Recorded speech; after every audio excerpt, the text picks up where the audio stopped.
ಆತ್ಮೀಯ ಬಂಧುಗಳೇ, ಶ್ರೀಮದ್ ಭಗವದ್ಗೀತೆ ತತ್ವ ವಿವೇಚನೆ ಟೀಕಾ ಅಧ್ಯಾಯ 6 ಆತ್ಮ ಸಂಯಮ ಯೋಗ. ಇದರಿಂದ ಇವತ್ತು 13ನೇ ಶ್ಲೋಕವನ್ನು ತಿಳ್ಕೊಳ್ಳೋಣ. ಶ್ಲೋಕ 13. ಸಮಂ ಕಾಯ ಶಿರೋಗ್ರೀವಂ ಧಾರಯನ್ನಚಲಂ ಸ್ಥಿರಃ ಸಂಪ್ರೇಕ್ಷ್ಯ ನಾಸಿಕಾಗ್ರಂ ಸ್ವಂ ದಿಶಶ್ಚಾನವಲೋಕಯನ್. ಅನುವಾದ: ಶರೀರ, ತಲೆ ಮತ್ತು ಕುತ್ತಿಗೆಯನ್ನು ನೇರವಾಗಿ ಮತ್ತು ಅಚಲವಾಗಿ ಇಟ್ಟುಕೊಂಡು ಮತ್ತು ಸ್ಥಿರವಾಗಿ ತನ್ನ ಮೂಗಿನ ತುದಿಯಲ್ಲಿ ದೃಷ್ಟಿಯನ್ನು ನಿಲ್ಲಿಸಿ ಬೇರೆ ದಿಕ್ಕುಗಳನ್ನು ನೋಡದೆ. ಇದು ಶ್ಲೋಕ ಮತ್ತು ಅದರ ಅನುವಾದ. ಈಗ ಇದನ್ನು ಅರ್ಥ ಮಾಡ್ಕೊಳ್ಳೋದಕ್ಕೆ ಪ್ರಯತ್ನ ಮಾಡೋಣ. ಹಿಂದಿನ ಒಂದು ಶ್ಲೋಕದಲ್ಲಿ ಆಸನದ ಮೇಲೆ ಕೂತ್ಕೊಂಡು ಧ್ಯಾನ ಯೋಗದ ಸಾಧನೆಯನ್ನು ಮಾಡಬೇಕು ಅಂತ ಹೇಳಿದರು.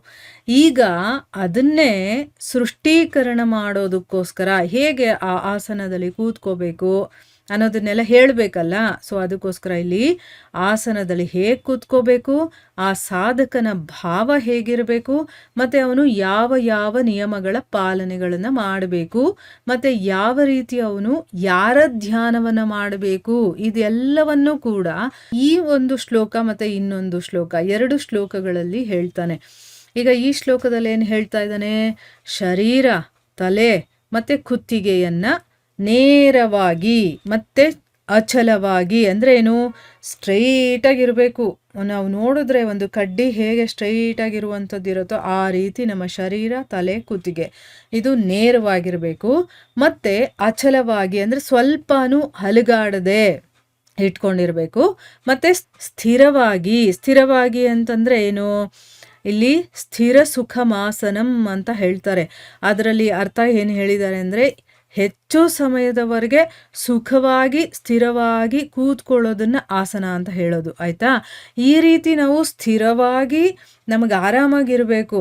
ನಮಗೆ ನೋವು ಅದು ಇದು ಬರಬಾರ್ದು. ಆಗ ಧ್ಯಾನದಲ್ಲಿ ನಮಗೆ ಅಡಚಣೆ ಉಂಟಾಗುತ್ತೆ. ಅದಕ್ಕೋಸ್ಕರನೇ ನಮಗೆ ಆರಾಮಾಗಿರುವಂಥ ಒಂದು ರೀತಿಯಲ್ಲಿ ಕೂತ್ಕೊಂಡು, ಅಂದರೆ ಅದರಲ್ಲಿ ಯಾವುದಾದ್ರೂ ಆಸನ ಆಗಿರ್ಬೋದು, ಪದ್ಮಾಸನ, ಸುಖಾಸನ, ಈ ರೀತಿ ಬೇರೆ ಬೇರೆ ಆಸನಗಳಿದೆ. ನಮಗೆ ಯಾವುದು ಸರಿ ಅನಿಸುತ್ತೋ, ಅಂದರೆ ಏನು, ಎಲ್ಲೂ ನೋವಿರಬಾರ್ದು, ಕಾಲುಗಳಿಗೆ ಒತ್ತೋದು ಆ ಥರ ಆ ರೀತಿ ಕೂತ್ಕೊಂಡು ತನ್ನ ಮೂಗಿನ ತುದಿಯಲ್ಲಿ ದೃಷ್ಟಿಯನ್ನು ನಿಲ್ಲಿಸಿ ಬೇರೆ ದಿಕ್ಕುಗಳನ್ನು ನೋಡದೆ, ಅಂದರೆ ಅಲ್ಲೇ ನಮ್ಮ ಕಾನ್ಸಂಟ್ರೇಷನ್ ಇರಬೇಕು. ಆ ರೀತಿ ನಾವು ಕೂತ್ಕೋಬೇಕು ಅಂತ ಈ ಶ್ಲೋಕದಲ್ಲಿ ಹೇಳಿದ್ದಾರೆ.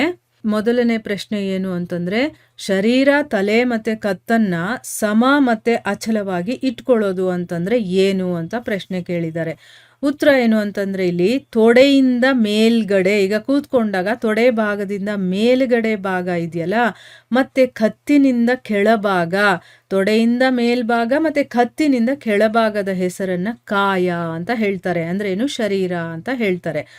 ಇನ್ನು ಕತ್ತಿಗೆ ಅದಕ್ಕೆ ಗ್ರೀವ ಅಂತ ಕರೀತಾರೆ, ಮತ್ತು ಅದರ ಮೇಲಿನ ಅಂಗದ ಹೆಸರು ಶಿರ ಅಥವಾ ತಲೆ ಅಂತ ಹೇಳ್ತಾರೆ.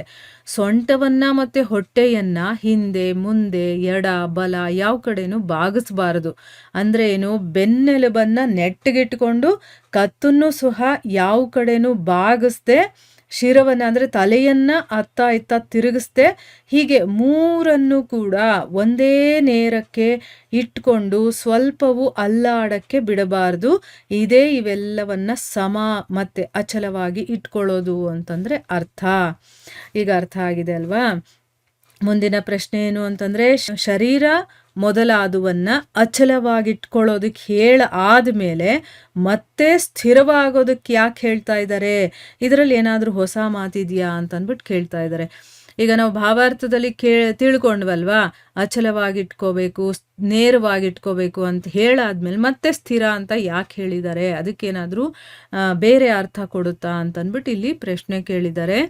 ಉತ್ತರ ಏನು ಅಂತಂದರೆ, ಶರೀರ, ತಲೆ, ಕತ್ತು ಸಮ ಮತ್ತು ಅಚಲವಾದ ಮೇಲೂ ಕೂಡ ಕೈ ಕಾಲು ಇನ್ನು ಬೇರೆ ಅಂಗಾಂಗಗಳಿದೆಯಲ್ವಾ, ಅದಲ್ಲಾಡಬಹುದಲ್ವಾ, ಅದಕ್ಕೋಸ್ಕರನೇ ಸ್ಥಿರವಾಗೋದಕ್ಕೆ ಹೇಳಿದ್ದಾರೆ. ಅಂದರೆ ಏನು, ಒಂದೇ ಸಮವಾಗಿ ಎಲ್ಲ ಪೂರ್ತಿ ನಮ್ಮ ಶರೀರ ಹಾಗೇ ಕೂತ್ಕೊಂಡಿರಬೇಕು.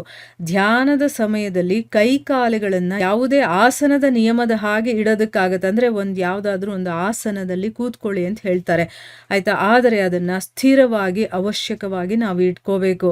ಅಲ್ಲಿ ಯಾವುದೇ ಅಂಗವೂ ಕೂಡ ಅಲ್ಲಾಡೋದು ಧ್ಯಾನಕ್ಕೆ ನಮಗೆ ಉಪಯುಕ್ತವಾಗಿರೋದಿಲ್ಲ.